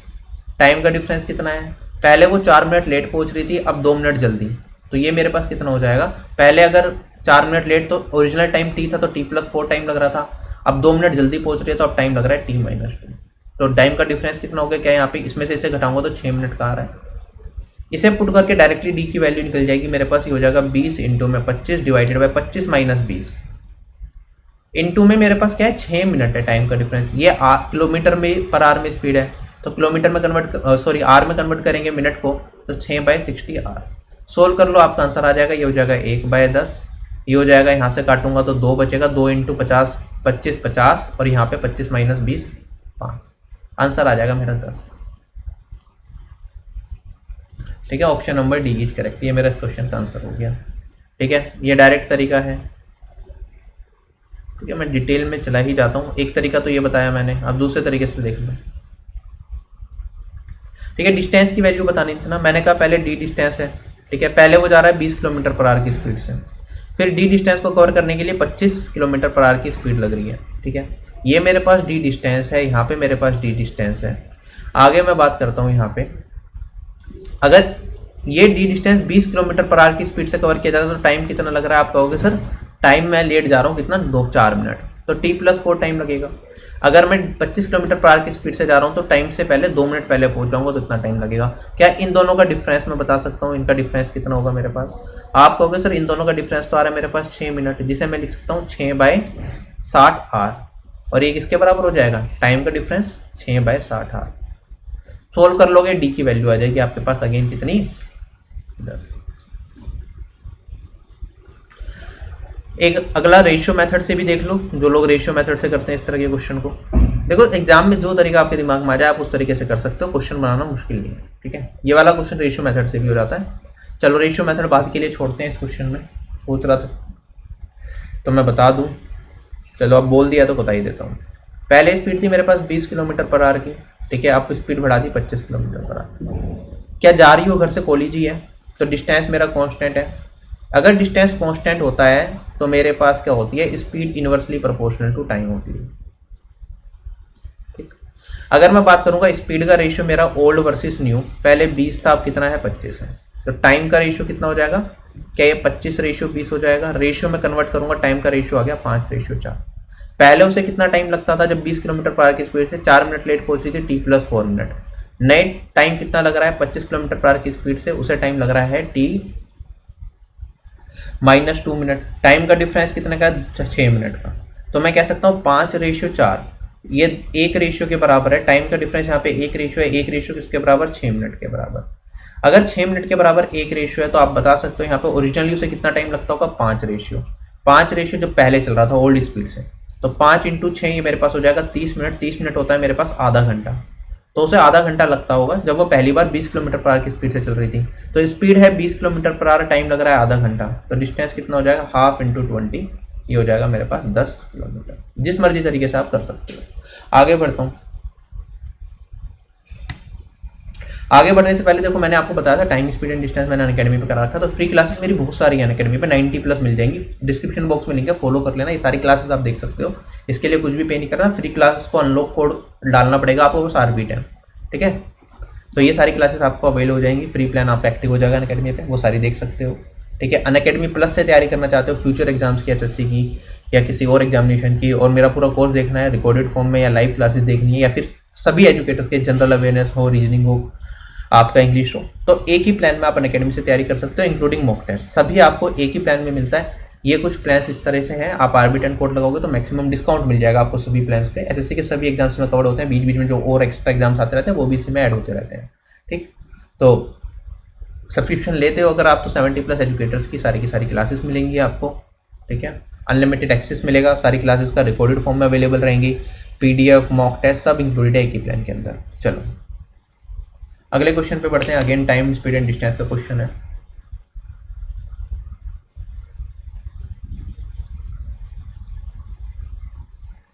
देखो क्वेश्चन में क्या कहता है, मेरे पास दो प्लेस हैं आर और एस, ठीक है। तो मैंने कहा यहाँ पे आर है और यहाँ पे एस है। मेरे पास दो लोग हैं जो आर से एस की तरफ मूव करना चाहते हैं, मतलब यहाँ से एस की तरफ जाना चाहते हैं, दो लोग हैं, ठीक है। कितने इंटरवल पे निकलते हैं? 2 घंटे के इंटरवल पे निकलते हैं, ठीक है, ठीक है। इसमें 2 पर्सन कौन कौन से हैं? मेरे पास 2 पर्सन है ए और 1 पर्सन है बी, ठीक है। क्वेश्चन में कहता है ए पर्सन पहले निकल जाता है बी से, तो 2 घंटे के इंटरवल में निकल रहे हैं, तो ए ने कितना चला होगा? ए ने पहले 2 घंटे चल लिया होगा, उसके बाद बी ने चलना स्टार्ट किया होगा, ठीक। तो ए ने 2 घंटे पहले चल दिया। स्पीड ऑफ ए दे रखी है मुझे कितनी? 40 किलोमीटर पर आवर। तो ए ने 40 किलोमीटर पर आवर की स्पीड से 2 घंटे पहले चला होगा। उसके बाद आगे बढ़ते हैं। उसके बाद बी ने चलना स्टार्ट करा। बी की स्पीड दे रखी है मुझे 60 किलोमीटर पर आवर। अब हुआ क्या, जब ए रास्ते में जा रहा था, ए की स्पीड कम है, बी की स्पीड ज़्यादा है, तो बी पीछे से आया और ए को ओवरटेक करता है एट पॉइंट एम। हमें बताना है आर से लेके एम तक की दूरी कितनी है। क्लियर है क्वेश्चन? चलो सोल्व करते हैं हम। अच्छा एक चीज़ बताओ, ए 2 घंटे पहले चल दिया था, ए की स्पीड 40 किलोमीटर पर आवर है, 2 घंटे में कितना डिस्टेंस कवर करा होगा? आप कहोगे 40 × 2, इसने 80 किलोमीटर की दूरी कवर कर दी होगी। तो 80 किलोमीटर की दूरी कवर करके ए पहुंच गया यहाँ पे। अब ए की पोजीशन ये है, बी की पोजीशन ये है। अब बी ने क्या कर दिया? चलना स्टार्ट कर दिया। बी की स्पीड है 60 किलोमीटर पर आवर, ए यहाँ पे चल रहा है 40 किलोमीटर पर आवर की स्पीड से, ठीक है। और एम पॉइंट पे जाके बी ए को क्रॉस करता है, या फिर मैं कह सकता हूँ ए और बी की मुलाकात होती है। तो अगर एम पॉइंट तक की बात करूं, आप क्या ये बता सकते हो कितने घंटे के बाद वो मिलेंगे? बिल्कुल बता सकते हो। आप कहोगे सर इनके बीच की दूरी कितनी है? 80 किलोमीटर की, ठीक है। अगर मैं बात करूं बी की स्पीड 60 है, ए की स्पीड 40 है, तो रिलेटिव स्पीड कितनी हो जाएगी? 60 में से 40 घटाऊंगा 20, मतलब 1 घंटे में आप देखोगे 1 घंटे में ए 40 किलोमीटर चलेगा, बी 60 किलोमीटर चलेगा, तो इनके बीच का जो गैप है वो कितने किलोमीटर से कम हो जाएगा? 20 किलोमीटर से। तो आप कहोगे सर 20 किलोमीटर का गैप 1 घंटे में कम हो रहा है, 80 किलोमीटर का गैप खत्म करेंगे तो ये दोनों मिल जाएंगे, तो 80 भाग 20 की हो जाएगा मेरे पास 4 घंटे। तो 4 घंटे के बाद इन दोनों की मुलाकात होगी एम पॉइंट पे, ए और बी की। हमें बताना है स्टार्टिंग आर पॉइंट से लेकर एम तक का दूरी कितनी है। तो आप कहोगे टाइम तो लग रहा है बी को कितना? 4 घंटे लगे ए को पकड़ने में, और बी की स्पीड दे रखी थी 60 किलोमीटर पर आवर। तो 60 किलोमीटर पर आवर की स्पीड से 4 घंटे में कितना डिस्टेंस कवर किया जाएगा? ये हो जाएगा मेरे पास टाइम इंटू स्पीड, ये हो जाएगा 4 × 60, 240 kilometre. Option number C is correct. Question हो गया खत्म। चलूँ आगे। अब ये वाला बड़ा प्यारा क्वेश्चन है, ठीक है, ठीक है। इसका मैंने प्रूफ किस तरह से करते हैं, इसका शॉर्टकट तरीका कैसे आया है, वो मैंने जब फ्री सेशंस कराए थे अकेडमी पे, उस पर करा रखा है, वहाँ से देखना आप इसका प्रूफ। अब मैं आपको डायरेक्टली इस क्वेश्चन को फॉर्मूला यूज करके बता दूंगा। देखो क्वेश्चन में क्या कहता है मेरे पास, अजय क्या करता है, एक सर्टेन डिस्टेंस कवर करता है एक सर्टेन स्पीड से, ठीक है। बट अगर वो अपनी स्पीड को रिड्यूस कर देता है 10 किलोमीटर पर आवर से। मैंने कहा अजय की स्पीड मान लेते हैं इनिशियल स्पीड एस। अब उसने स्पीड को कर दिया रिड्यूस 10 किलोमीटर पर आवर से, तो अब उसकी स्पीड कितनी हो गई? S-10। तो जो टाइम लगता है ना उसे एक्चुअली में डिस्टेंस को कवर करने के लिए, मैं मान लेता हूँ ओरिजिनली उसे t टाइम लगता होगा डिस्टेंस को कवर करने में, तो अब उसे 40 घंटे फालतू लगेंगे, तो अब उसे टाइम कितना लगेगा? t+10 आवर्स लगेंगे, ठीक। अगर आगे क्वेश्चन में कहता है अगर वो स्पीड को 5 किलोमीटर पर आवर से बढ़ा देता, अब उसकी नई स्पीड कितनी हो जाती? S+5 kilometre per hour. तो वो क्या करता? वो 10 घंटे पहले अपने डेस्टिनेशन पे पहुंच जाता, तो उसे टाइम कितना लगता? t-10। मुझे बताना है ओरिजिनल, हमें बताना है उसने टोटल कितना दूरी कवर करी, उसका डिस्टेंस बताना है, डिस्टेंस की वैल्यू क्या होगी। तो इस क्वेश्चन को सोल्व करने के लिए मेरे पास, मैं आपको डायरेक्टली मेथड लिख रहा हूँ, पहले फॉर्मूला बेस्ड, उसके बाद एक बार बेसिक से भी बता दूंगा। बेसिक करने का तरीका अलग होगा जो वैसे करते हैं। आप सबसे पहले तो कहोगे देखो इक्वेशन क्या बनेगी, मैं तीनों इक्वेशन बना के दिखा रहा हूँ, इसी को सोल्व करके मेरे पास एक रिजल्ट आता है, वो मैं यहाँ पे रिजल्ट लिखूंगा। उसके बाद एक और तरीके से क्वेश्चन को बताऊंगा। डिस्टेंस होता है मेरे पास स्पीड इंटू टाइम। पूरे क्वेश्चन के अंदर क्या चीज़ कांस्टेंट है? क्या आप कह सकते हो? डिस्टेंस कांस्टेंट है मेरे पास, ठीक। तो मैंने कहा एक इक्वेशन तो ये बन गई, ठीक। डिस्टेंस हो गया स्पीड इंटू टाइम। अब पहले क्या कर रहा है, स्पीड अगर 10 किलोमीटर पर आवर से घट जाती है तो टाइम कितना बढ़ रहा है उसका? 40 घंटे से बढ़ रहा है, सॉरी, तो 10t+40 होगा। तो नई स्पीड मेरे पास S+10 है, टाइम कितना हो जाएगा मेरा नया? आप कहोगे सर t+40 है, तो ये भी डिस्टेंस है मेरे पास, सेकंड इक्वेशन। अब कहते हैं स्पीड को मैंने 5 किलोमीटर पर आवर से बढ़ाया और टाइम मेरा घट गया 10 किलोमीटर 10 घंटे से, तो ये भी तो डिस्टेंस है। 3 इक्वेशन आ गई, 3 वेरिएबल सोल्व कर लेंगे, लेकिन एग्जाम में अगर इन 3 इक्वेशंस को सोल्व करने बैठोगे घंटा बीत जाएगा, 15 मिनट लग जाएंगे, पता चलेगा पूरे मैथ्स में आपने सिर्फ एक ही क्वेश्चन करा है। ठीक, तो इसके लिए हमारे पास इन्हीं चीज़ों को सोल्व करने के बाद एक फाइनल रिजल्ट निकल के आता है। मैं आपको वो फाइनल रिजल्ट बताता हूँ, उसका प्रूफ डिस्क्रिप्शन बॉक्स में लिंक है, उन क्लासेस में मिल जाएगा। मैंने कहा जो मेरा टाइम लगता है ना, एक्चुअल टाइम, ये एक्चुअल टाइम की बात कर रहा हूँ, ये कितना होता है। यहाँ पे मैंने लिखा मेरी स्पीड कितनी है, जो नई वाली स्पीड आई है मेरे पास, ये वाली स्पीड मेरे पास कितनी आई है, चेंज स्पीड, क्या ये मेरे पास s-10 आई है। ठीक है, स्पीड को 10 से घटाया तो टाइम कितना बढ़ गया मेरा 40 घंटे से, तो टाइम को कितना इंक्रीज करा 40 घंटे से, और यहाँ पे डिवाइड करूंगा इसमें कितनी स्पीड मैंने कितनी चेंज करी थी 10 से, ये किसके बराबर होगा। आप कहोगे सर यहाँ पे आपने क्या करा था, यहाँ पे स्पीड बढ़ाई थी आपने 5 से, तो नई स्पीड कितनी आई s+5, कितने से बढ़ाई थी स्पीड को, कितना चेंज करा था मैंने 5 से, साइन यहाँ पे कुछ नहीं लगाना, माइनस प्लस कुछ नहीं करना, बस यहाँ पे 10, टाइम में कितना बदलाव आया 10 का। ठीक है, फॉर्मूला देखो क्या बना मेरे पास, जो ओरिजिनल टाइम है ना वो कितना हो गया मेरे पास, new speed divided by change in speed, delta S लिख रहा हूँ चेंज इन स्पीड को, ठीक है, s1, और इनटू में मेरे पास क्या आया t1 चेंज इन टाइम या डेल्टा टी, डेल्टा s1 लिखा है, डेल्टा t1 लिख दो चेंज इन टाइम, और ये किसके बराबर, न्यू स्पीड 2, न्यू स्पीड 1 थी चेंज होने के बाद, divided by delta s2 change in speed, और अगर मैं बात करूं यहाँ पे change in time delta t2, तो ये मेरा बराबर हो जाएगा। क्या इसे यूज करके मैं s की वैल्यू निकाल लूंगा, s की वैल्यू निकल गई, यहाँ से t की वैल्यू भी मिल जाएगी, तो डिस्टेंस होता है स्पीड इनटू टाइम, तो दोनों आंसर आ जाएंगे मेरे पास। सोल्व कर लो, यहाँ पे पहले इन दोनों को इक्वल करूंगा मैं, तो मेरे पास वैल्यू क्या आएगी, 5 से काटूंगा इसे, 10 को यहीं काट दूँ या अगली लाइन में काटता हूँ फिर, वरना कन्फ्यूज हो गए बाद में। ये हमारे पास s-10 अपॉन में 10 इंटू 40 है, ये मेरे पास s+5 डिवाइडेड बाय 5 इंटू में 10 है। पहले 5 से काटा तो मेरे पास वैल्यू आएगी 2, ये काटूंगा तो यहाँ पे 4, 4 से ये काटूंगा तो मेरे पास बचेगा 2, तो वैल्यू कितनी बचेगी, s-10 इंटू 2, 2s माइनस मेरे पास 20, ये किसके बराबर, s+5 के, s की वैल्यू इधर जाएगी तो मेरे पास बचेगा s, और यहाँ पे आ जाएगा 20 जमा 5 25, तो मेरी ओरिजिनल स्पीड कितनी थी 25 kilometre per hour. Original speed 25 थी तो यहाँ से टाइम की वैल्यू निकाल सकते हैं, टाइम की वैल्यू कितनी आ जाएगी 25 माइनस 10 डिवाइडेड बाय 10 इंटू में 40, तो यहाँ से ये कट गया मेरे पास 4, ये 15 इंटू 4 कितना हो जाएगा मेरे पास 60, तो स्पीड है 25 किलोमीटर पर आवर, टाइम है 60 घंटे का, तो टोटल डिस्टेंस कितना हो जाएगा 25 इंटू में 60, आंसर आ जाएगा मेरे पास 25 1 150 1500, दिस इज माय आंसर। तो ये क्वेश्चन अगर बेसिक से करोगे बहुत लंबा जाएगा, ये फॉर्मूला जो मैंने बताया स्क्रीनशॉट ले लो, याद रखना है, इंपॉर्टेंट फॉर्मूला है, पहले भी बहुत बार क्वेश्चंस आए हैं अलग अलग एग्जाम में, हर एग्जाम में आपको इस टाइप के क्वेश्चंस मिलेंगे। चलता हूँ आगे, अब इसी मेथड से बता दिया मैंने, तो अगले मेथड पे नहीं जा रहा और लंबा खींचेगा वरना। चलो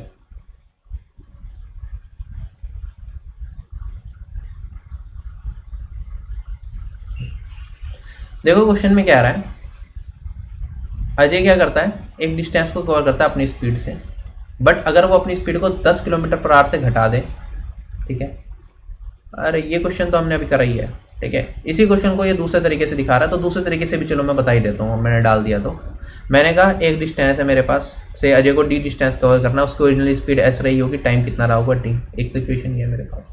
अब उसने स्पीड को क्या कर दिया 10 किलोमीटर पर आवर से इंक्रीज कर दिया, तो स्पीड हो गई s+10, ठीक है। अगर मैं बात करूँ उसे टाइम कितना लग रहा है 40 घंटे फालतू, ठीक है। अगर मैं बात करूँ ओरिजिनल स्पीड से करता तो टी टाइम में डिस्टेंस को कवर करता। अब मैं तीसरा पार्ट कह रहा हूँ, अगर वो स्पीड को क्या कर देता, यहाँ पे s-10 करा था, अगर वो स्पीड को 5 किलोमीटर पर आवर से बढ़ा देता तो टाइम कितना लगता 10 घंटे का, ठीक। अच्छा यहाँ से और यहाँ से पहले मैं इन दोनों को अगर ले लूँ तो आप कहोगे सर डिस्टेंस मेरा कॉन्स्टेंट है, अगर s की स्पीड से चलेगा और यहाँ पे मेरे पास चल रहा है वो किस स्पीड से, s+5 की स्पीड से, तो यहाँ पे मुझे लग रहा है t टाइम और यहाँ पे लग रहा है t-10 टाइम, तो आप कहोगे सर ये हो जाएगा मेरे पास d अपॉन में s, यहाँ पे हो जाएगा d अपॉन में s+5, ये टाइम है, ये t टाइम है, ये t-10, इनके बीच का डिफरेंस कितने का है, क्या ये 10 का है, तो एक इक्वेशन तो मेरे पास ये बन गई। ऐसे ही मैं दूसरी इक्वेशन इन दोनों को यूज करके भी बना सकता हूँ या फिर इन दोनों को यूज करके। आप कहोगे सर मेरे पास क्या है, अगर स्पीड मेरे पास s-10 है, डी डिस्टेंस को s-10 स्पीड से टाइप कवर करने में इतना टाइम लगेगा, और अगर s स्पीड से डी डिस्टेंस को कवर करता हूँ तो कितना टाइम लगेगा, मेरे पास d/s। इनका डिफरेंस कितना है टाइम का इन दोनों में, क्या ये 40 घंटे का डिफरेंस है, ये है। इसे सोल्व करके तो भी आप अपनी डी और एस की वैल्यू निकाल सकते हो, वही चीज़ है, बस अलग अलग तरीके से सोचने का तरीका है क्वेश्चन को। लंबा जाएगा इस तरीके से काफ़ी, इससे अच्छा तो है हम ये वाला तरीका यूज करें, इसका फॉर्मूला हमें पता हो। चलो देखो क्वेश्चन में क्या कहता है मेरे पास, एक ड्राइवर है ना एम्बुलेंस का,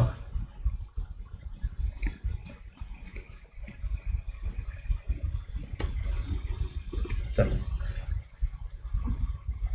देखो क्वेश्चन में कह रहा है एक ड्राइवर है एम्बुलेंस का, वो एक बस को देखता है 40 मीटर आगे। तो यहाँ पे मेरे पास क्या है, बस है, ये मेरे पास एक एम्बुलेंस है, यहाँ से लेके यहाँ तक की दूरी मेरे पास 40 मीटर की दे रखी है, ठीक है। 20 सेकंड के बाद क्या होता है, जो बस है वो एम्बुलेंस के 40 मीटर 60 मीटर पीछे होती है। तो अब मेरी एम्बुलेंस क्या होगी, मेरी एम्बुलेंस यहाँ पे पहुंच गई, और यहाँ से लेके बस से लेके एम्बुलेंस की दूरी मेरे पास कितनी होगी, 60 मीटर की होगी, ठीक है। हमें दे रखा है एम्बुलेंस की स्पीड है 30 किलोमीटर पर आवर, हमें बताना है बस की स्पीड कितनी रही होगी। अच्छा अगर मैं बात करूं बस की स्पीड मेरे पास क्या है, मान लेते हैं हम बस की स्पीड है मेरे पास x, ठीक है। एम्बुलेंस की स्पीड है मेरे पास कितनी, 30। तो इनकी रिलेटिव स्पीड कितनी हो जाएगी, दोनों की दोनों सेम डायरेक्शन में अगर मूव कर रही हैं, ठीक। तो मैं कह सकता हूँ इन दोनों की रिलेटिव स्पीड हो जाएगी मेरे पास 30 - x। कितने टाइम की बात की जा रही है यहाँ पे, 30 सेकंड की बात की जा रही है। 30 - x मेरे पास किस में है, किलोमीटर पर आवर में है। इसे मीटर पर सेकंड में कन्वर्ट करने के लिए किससे गुना करते हैं, हम इसे गुना करते हैं 5/18 से। तो ये स्पीड हो गई मेरे पास मीटर पर सेकंड में। कितने सेकंड की बात की गई, 20 सेकंड की। तो 20 सेकंड में कितना डिस्टेंस कवर किया जाएगा, ये आएगा मेरे पास मीटर में। कितना डिस्टेंस कवर करा, आप कहोगे सर एम्बुलेंस यहाँ पे थी, अब ये एम्बुलेंस यहाँ पे पहुंच चुकी है, तो डिस्टेंस कवर किया गया है 40 + 60 100। तो रिलेटिव डिस्टेंस हो गया मेरे पास 100। सोल्व करके x की वैल्यू निकाल लेंगे, बिल्कुल निकाल लेंगे। वैल्यू कितनी आ जाएगी, ये तो मेरे पास 100 है, ये भी मेरे पास 100 है, ये 18 उधर चला जाएगा। 30 - x इसके बराबर 18 के बराबर, x की वैल्यू कितनी, 12 किलोमीटर पर आवर मेरा इस क्वेश्चन का आंसर होगा। एम्बुलेंस की स्पीड रही होगी 12, ठीक है। रिलेटिव स्पीड का कंसेप्ट है, दोनों एक डायरेक्शन में मूव कर रहे हैं। तो हम क्या मान लेते हैं, अगर ये वाली रुकी होती, मैं मान लेता है एम्बुलेंस रुकी हुई है, तो इसकी स्पीड कितनी होती, 30 - x होती, ठीक। चलता हूँ आगे। ये अगेन एक अच्छा क्वेश्चन है। क्वेश्चन में क्या कहता है, मेरे पास 2 रैबिट हैं, दोनों एक दूसरे की तरफ मूव कर रहे हैं फ्रॉम A to B। तो मैंने कहा एक रैबिट मेरा A पोजीशन पे है, एक रैबिट B पोजीशन पे है, एक यहाँ से इधर जाना चाहता है, एक रैबिट यहाँ से इधर जाना चाहता है, ठीक है। पहले रैबिट को मैं मान लेता हूँ, चलो इस रैबिट को नाम दे देते हैं R1, इस रैबिट को नाम दे देता हूँ मैं R2, ठीक है। दोनों रैबिट यहाँ से यहाँ जाना चाहते हैं। क्वेश्चन में क्या आता है, जब एक दूसरे की तरफ मूव कर रहे हैं तो एक दूसरे को क्रॉस करते हैं 1 घंटे के अंदर। तो 1 घंटे के अंदर ये वाला रैबिट भी यहाँ पे पहुंच गया, ये वाला रैबिट R2 भी यहाँ पे पहुंच गया, और 1 घंटे के बाद इनका क्या हो गया, मिलन हो गया। अगर दोनों रैबिट का 1 घंटे के अंदर मिलन हो गया, तो क्या मैं ये कह सकता हूँ पहले रैबिट की स्पीड को x मान लूँ और दूसरे रैबिट की स्पीड को y मान लूँ, तो x + y दोनों एक दूसरे की तरफ मूव कर रहे हैं, तो रिलेटिव स्पीड x + y हो जाएगी। इनटू में 1 घंटा किसके बराबर हो जाएगा, जर्नी डिस्टेंस A से लेके B तक की दूरी की, ठीक। क्वेश्चन में अभी A से B तक की दूरी तक हम पहुंचे नहीं है। क्वेश्चन में कहता है जो पहला रैबिट है वो 5/6 आवर जल्दी पहुंच जाता है सेकंड रैबिट से, कहाँ पे, डेस्टिनेशन A पे। जो पहला रैबिट है यह यहाँ पे R1 पे पहुंचता है दूसरे रैबिट से कितने टाइम पहले, 5/6 आवर्स पहले। दोनों के बीच की दूरी A से लेके B तक की दूरी मुझे दे रखी है 50। तो मैंने कहा यहाँ पर रिलेटिव स्पीड x + y थी, 1 घंटे तक चले थे, तो पूरा डिस्टेंस कवर कर दिया होगा। ये किसके बराबर हो गया, 50 किलोमीटर के। एक इक्वेशन तो ये आ गई। दूसरी इक्वेशन में क्या था, दोनों ने कितना डिस्टेंस कवर का, पूरा डिस्टेंस कवर करना है। एक रैबिट 5/6 आवर्स पहले पहुंच गया, तो जो पहला रैबिट है ये 5/6 आवर्स पहले पहुंच गया, तो इसे टाइम कितना लगा होगा 50 किलोमीटर जाने में। आप कहोगे सर ये हो जाएगा 50/x। जो मेरा दूसरा रैबिट है उसे 50 किलोमीटर कवर करने में कितना टाइम लगा होगा, उसे लगा होगा 50/y, ठीक है। अच्छा अगर पहला रैबिट जल्दी पहुंच गया है तो दूसरा रैबिट उतना ही लेट पहुंचा होगा, ठीक है। मैं कह सकता हूँ पहला रैबिट अगर t टाइम में पहुंच गया डेस्टिनेशन पे, तो दूसरे रैबिट को t + 5/6 टाइम लगा होगा। अगर दूसरे रैबिट के टाइम में से पहले रैबिट के टाइम को घटा दूं, तो क्या ये मेरे पास 5/6 के बराबर आ गया। एक इक्वेशन ये आ गई, एक इक्वेशन ये आ गई। सोल्व करके वैल्यू निकाल सकते हैं हम कि मेरी वैल्यू क्या आएगी। क्लियर है क्वेश्चन। मुझसे पूछा पहले रैबिट की स्पीड बता दो, स्लोअर रैबिट मुझे स्लोअर रैबिट की स्पीड पूछा, मतलब स्लोअर रैबिट कौन सा है, दूसरा रैबिट रहा होगा ये वाला रैबिट, ठीक है। तो मुझे दूसरे रैबिट की, सॉरी स्लोअर रैबिट ये पहले वाला रैबिट, ये वाई वाला रैबिट जो इस तरह से निकला था, क्योंकि इसे टाइम ज़्यादा लग रहा था। मुझे वाई की वैल्यू बतानी है सोल्व करके, स्लोअर रैबिट की स्पीड क्या होगी। अच्छा वाई की वैल्यू बतानी है तो एक्स को रिप्लेस कर दूँ क्या वाई से। आप कहोगे सर ये मेरे पास 50 है, ठीक है, ये मेरे पास वाई है, ये मेरे पास -50 अपॉन में 50 माइनस वाई है, और ये किसके बराबर 5/6। सोल्व करके वाई की वैल्यू बता सकते हैं, बिल्कुल बता सकते हैं। ठीक, अब मैं क्या करूँगा, यहाँ पे ये 5/6 है, या तो आप पूरा बेसिक से सोल्व करो, वरना वैल्यू पुटिंग रखो, वाई की वैल्यू क्या रखें जिससे कि हमारा आंसर मैच कर जाए। तो मैंने पहला ऑप्शन रखा 20, वाई की वैल्यू 20 रखनी है, यहाँ पे रखूँगा 50/20 माइनस मेरे पास 50 अपॉन में 50 माइनस 20 30, वैल्यू कितनी आ रही है मेरे पास 5/2 माइनस 5/3, 5 कॉमन, 3 माइनस 2 मेरे पास बचेगा 1/6, 5/6 आ गया, सेटिस्फाई कर गया। तो यही मेरा आंसर हो जाएगा, क्वेश्चन हो गया खत्म। वरना इस तरह के क्वेश्चन, जब इस तरह की क्वेश्चन बनती है, और भी मल्टीपल अप्रोचेस हमारे दिमाग में आती है। मैं कह सकता था डिनोमीटर में मुझे 6 चाहिए, तो वो वैल्यू रखूंगा, सोल्व करने के बाद जब मैं एलसीएम लूँ तो 6 बनाए, ये चीज़ दिमाग में आ सकती है। तो बहुत सारी चीज़ें जो हमारे दिमाग में चल सकती हैं, लेकिन अभी उनका मतलब नहीं बनता। अभी मैं आगे बढ़ता हूँ इस क्वेश्चन में, फिर कभी जब डिटेल में पढ़ेंगे तो मैं चीज़ें डिटेल में और ज़्यादा बताऊँगा। देखो क्वेश्चन में क्या कहता है, मेरे पास प्रणव है, ठीक है, 5 किलोमीटर पर आवर की स्पीड से चलता है, ठीक है, और एक जर्नी का थोड़ा सा पार्ट कवर करता है अगर पैदल चल रहा है, ठीक है। तो मैंने कहा प्रणव है, यहाँ से स्टार्ट करेगा अपनी जर्नी, यहाँ से लेके ए पॉइंट से लेके मान लो वो बी पॉइंट तक जाता है, किस स्पीड से, 5 किलोमीटर पर आवर की स्पीड से। कैसे जाएगा, पैदल चल के जाएगा। उसके बाद आगे का डिस्टेंस वो कवर करता है ऑटो से, ठीक है, ऑटो की स्पीड है मेरे पास 25 किलोमीटर पर आवर की। आगे क्वेश्चन में क्या था, उसे क्या लगा, पूरी जर्नी को कंप्लीट करने में 10 घंटे लगे, तो यहाँ से लेके यहाँ तक जाने में उसे 10 घंटे लगे, ठीक है। अगर हम बात करें उसकी एवरेज स्पीड भी दे रखी है पूरी जर्नी की, भाई वाह, एवरेज स्पीड है मुझे 17 किलोमीटर पर आवर।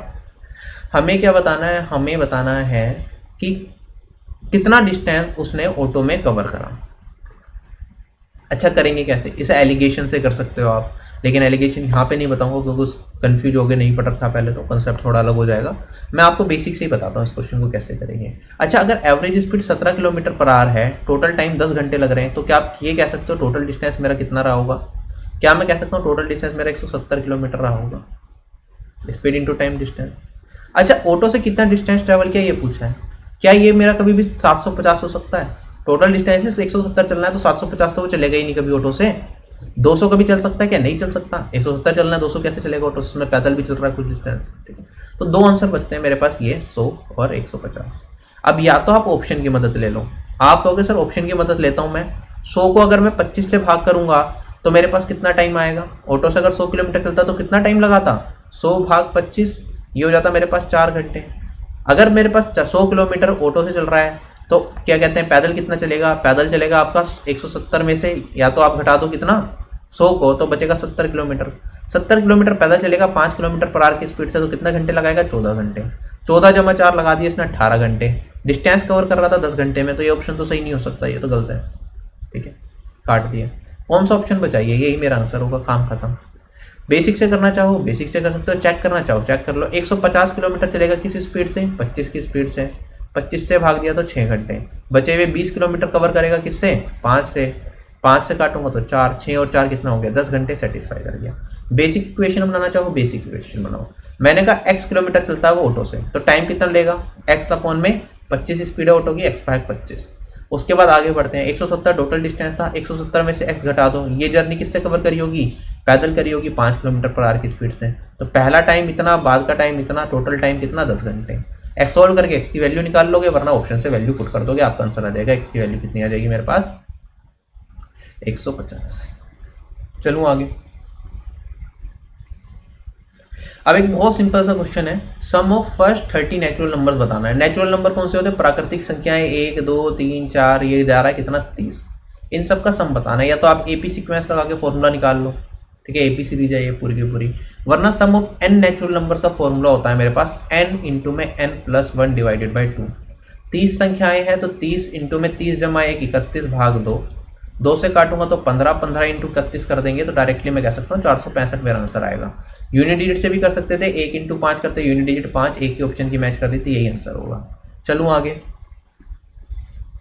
अब सिंपल क्वेश्चन 56% ऑफ वाई बता रखा है 182 के बराबर, वाई की वैल्यू बता दो। 56% मतलब 56/100 इंटू में वाई किसके बराबर 182 के बराबर। सोल्व करोगे 4 से काट दो, ये मेरे पास कितना आएगा 25 आएगा। ये 4 से काटूंगा तो वैल्यू आएगी मेरे पास 14।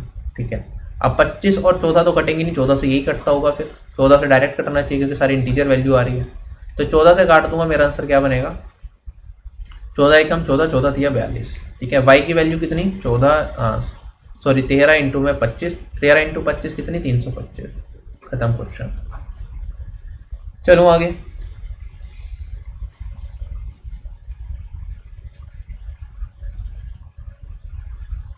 चलो क्वेश्चन में क्या था, एक पैलेस है मेरे पास जिसमें सप्लाई अवेलेबल है 35 दिन की, कितने लोगों की 75 लोगों की। सप्लाईज का मतलब उनके लिए खाना रहने वगैरह का सामान सारा मान लो। तो यहाँ पे क्या दे रखा है 35 दिन की सप्लाई अवेलेबल है 75 लोगों की, 15 गेस्ट आ गए पहले दिन ही। ठीक है, हमें बताना है कितने दिन तक मेरी सप्लाई चलेंगी इन सभी लोगों के लिए। तो आप कहोगे सर मेरे पास कितने लोग दिन है 35 दिन है, मैं मान लेता हूँ एक आदमी को एक दिन में एडजस्ट करने के लिए एक सप्लाई की जरूरत है। एक सप्लाई कुछ भी हो सकती है, एक रोटी की जरूरत है, एक टॉवल की जरूरत है, या किसी भी चीज़ की जरूरत है। तो एक आदमी को एक चीज़ की जरूरत है एक दिन में काम करने के लिए। अब 35 दिन के लिए 75 लोग हैं, तो 75 लोगों को एक दिन में कितनी सप्लाई की जरूरत पड़ेगी 75 की, और 35 दिन तक चाहिए तो 35 इंटू 75 टोटल सप्लाई मुझे कितनी चाहिए इतनी चाहिए। क्वेश्चन में क्या था 15 गेस्ट आ गए पहले दिन ही, हमें बताना है कितने दिन तक सप्लाई लास्ट करेगी। तो 15 दिन लोग आए पहले दिन, तो 15 उन्हें कितनी सप्लाई की जरूरत पड़ेगी एक दिन में 15 सप्लाई की जरूरत पड़ेगी। कितने दिन तक चलेंगे वो डी से मैं मान लेता हूँ, तो 15 इंटू डी भी मेरा टोटल सप्लाई के बराबर होगा, इसे इक्वल कर दो। सोल्व करूंगा 15 से काट दूंगा तो ये 5 टाइम्स 35 इंटू 5 मेरे पास 175 आ जाएगा। 175 डी की वैल्यू होगी, क्या ऑप्शन से मैच कर रही है नहीं कर रही है, ऑप्शन नंबर सारे के सारे क्या हैं गलत है। ठीक, चलो आगे।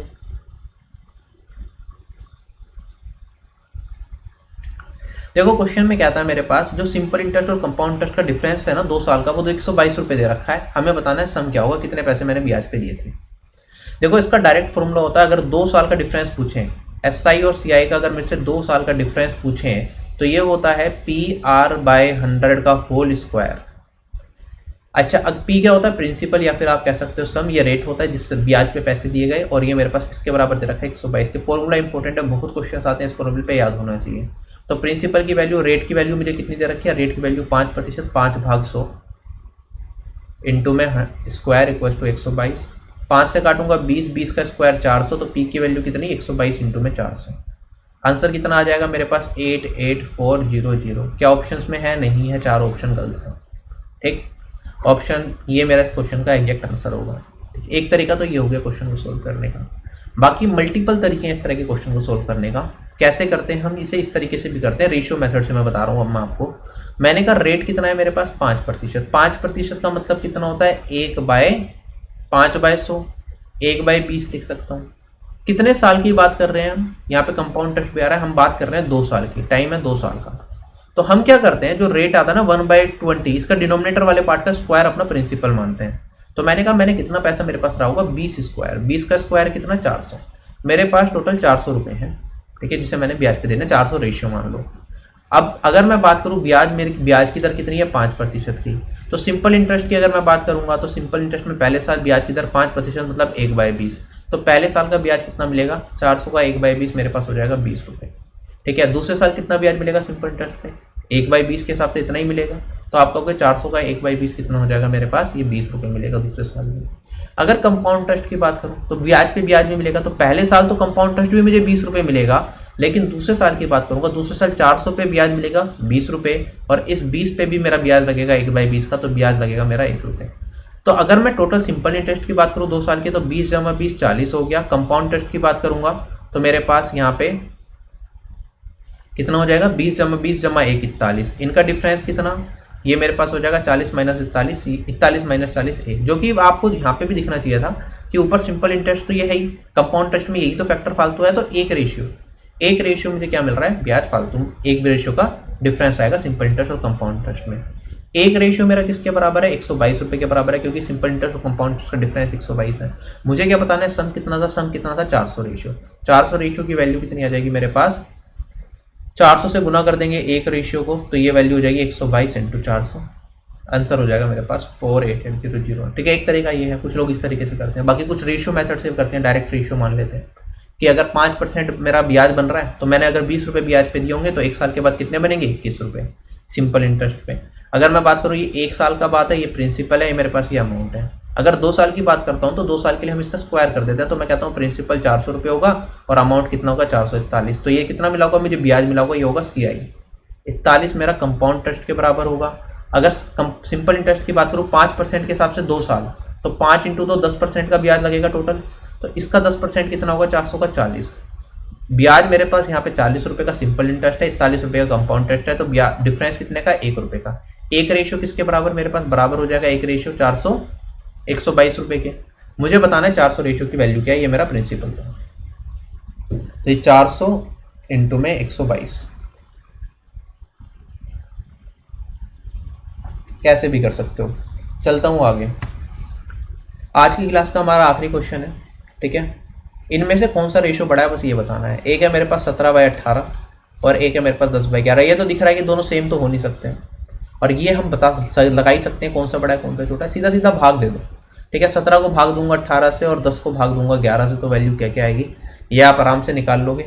इसमें कुछ बताने वाला है नहीं, लॉजिकल क्वेश्चन है। अच्छा, मुझे एक छोटी सी चीज़ बताना इस चीज़ को, क्या इन दोनों के बीच का डिफरेंस बराबर है 1? मैं पूरा सोल्व नहीं कर रहा, मैं आपको बस ट्रिक बता रहा हूँ क्या होगी। 1 का डिफरेंस है, 2/3 ले रहा हूँ मैं, 1 का डिफरेंस है। अब यहाँ पे मैंने क्या करी, ये वाली वैल्यू बढ़ा दी, एक छोटी डिनोमिनेटर में ये वाली वैल्यू बढ़ रही है ना, 11 से 18 पे जा रही है। ऐसे ही मैंने यहाँ पे वैल्यू बढ़ाता हूँ, चलो मैं ले लेता हूँ 3 और 4, ठीक है। ये छोटी वैल्यू, ये बड़ी वैल्यू, डिफरेंस 1 का है यहाँ पे भी। कौन सी वैल्यू बड़ी होगी, आप कहोगे सर 2/3 तो मेरे पास 0.66 है, 3/4 0.75। तो जिसका डिनोमिनेटर या जिसका न्यूमरेटर बड़ा है वही मेरा आंसर हो जाएगा। तो सबसे बड़ी वैल्यू कौन सी होगी मेरे पास, ये 17/18 मेरा बड़ा होगा किससे, 10/11 से। 17/18 इज माई आंसर। बेसिक से सोल्व करना चाहो तो निकाल लेना डिवाइड करके, आंसर आ जाएगा, ठीक। तो ध्यान रखना, जब डिफरेंस बराबर हो न्यूमरेटर और डिनोमिनेटर का, मेरे पास कोई भी वैल्यू है, मेरे पास है 157 डिवाइडेड बाय 162, और एक वैल्यू है मेरे पास 793 डिवाइडेड बाय 799 ले लिया, चलो 794। मुझसे 804 ले लेते हैं, 804। मुझे बताना कौन सी वैल्यू बड़ी होगी। तो आप कहोगे सर इन दोनों के बीच का डिफरेंस न्यूमरेटर और डिनोमिनेटर का, यहाँ पे भी 5 है, यहाँ पे भी 5 है। इन दोनों में बड़ी कौन सी वैल्यू है न्यूमरेटर में, ये वाली वैल्यू बड़ी है, तो ये मेरा बड़ा आंसर हो गया। फिर डिनोमिनेटर में चेक कर लो कौन सी बड़ी वैल्यू है, ये बड़ी है, तो ये आंसर होगा बड़ा। ये वाली वैल्यू बड़ी होगी इस वाली वैल्यू से। सो डेट्स इट गाइस, यहाँ पे सारे के सारे क्वेश्चन हमने क्वांटिटेटिव एप्टीट्यूड सेक्शन के सोल्व कर लिए हैं, जो ACIO IB एग्जाम में पूछा गया था 2017 में। आई होप ये वीडियो पसंद आई होगी।